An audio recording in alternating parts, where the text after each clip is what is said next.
Alright, the hood's open. This is your oil fill cap. Also shows you the viscosity of the oil you should be using. Put that over to the side. Put our funnel in there. Fill it up later. It's also convenient. They give you the dipstick right next to that. Take that out as well. There's no need to take this engine cover off to fill or check this oil. Let's go underneath, get it drained. Alright, we're underneath the car now. I'm going to take this cover off. It is two 8mm screws. Let's go. Take this cover off, put it out of the way. Here's a look at the screws. 8mm. They also give you the option for Phillips head. This is nice when Mazda makes it convenient. They put the oil filter and the drain plug right under the same area. It makes it nice. So let's get this draining. Get yourself a little catch pan. This is a 17mm drain plug. Crack that loose.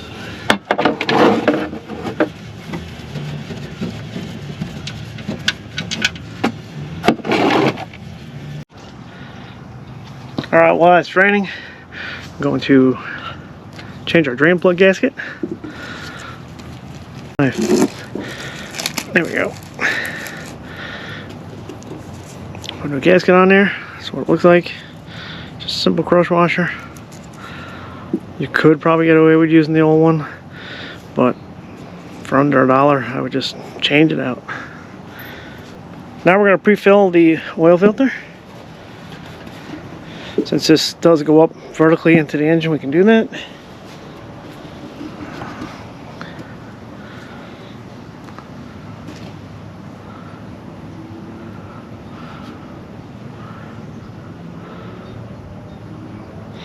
There you go, that's all you need there. Take a little bit of that, swirl it around the gasket. Let's go back under and get the oil filter off and put the drain plug in. Alright, that's down to a slow drip. Drain plug back in. Put the new gasket on there, or crush washer, I should say. We're going to torque this down to 25 foot-pounds. Slide our pan out of the way.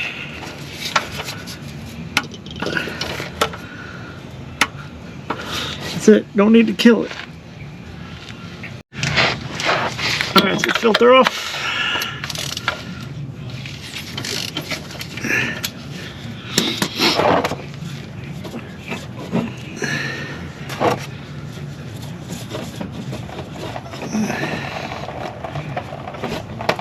There you go. Filter's off. Take a look up in there.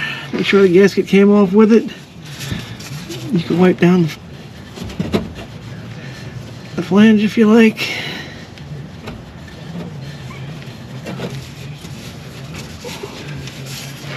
Get the new oil filter, put that up.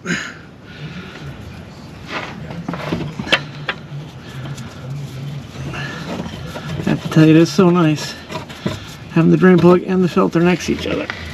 Give that a good twist. Heat, heat, heat. That's all you need there. That's on. Wipe it all down. Double check. That's tight enough. Alright, put your cover back up. It's got a little tab here. Put that tab in there. Line up your bolt holes. And reinstall your 8mm bolts. Screws, bolts.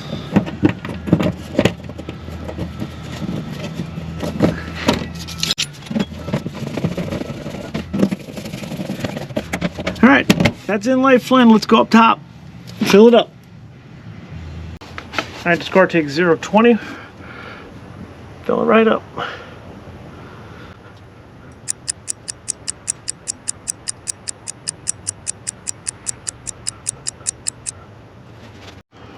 Alright, it should be full. Put the cap back on.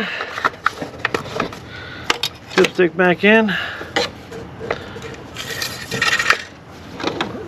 start it up, we'll get it off the ramps, and we'll check the level. Alright, let's check it out. Got a little wipe. Put it back in. Check it out. And it is right there. So it is a little bit low. These cars take 5.7. So let's add a little bit, get it up to here. And then we'll go inside and reset the oil maintenance light.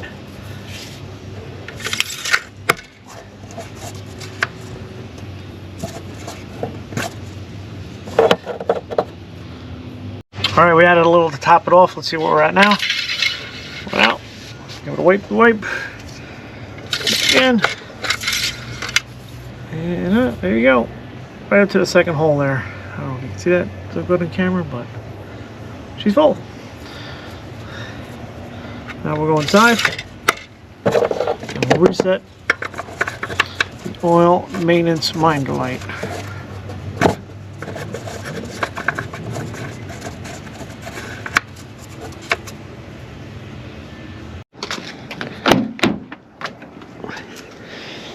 Alright. Don't need to start the car for this. Just hit this button twice. That'll light up the dash. In a minute. That's annoying. Let's shut the door.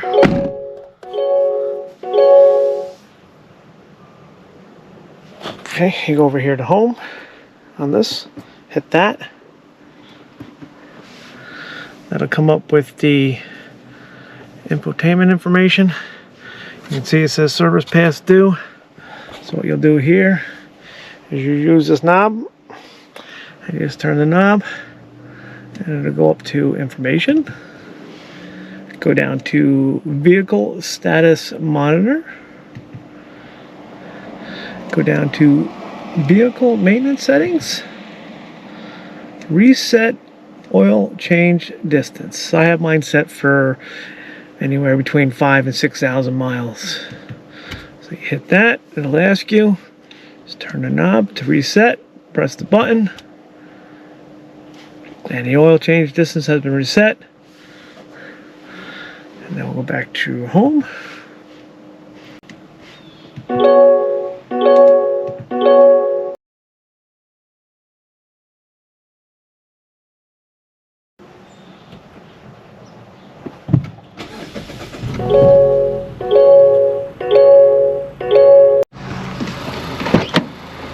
Alright, this video helped you out.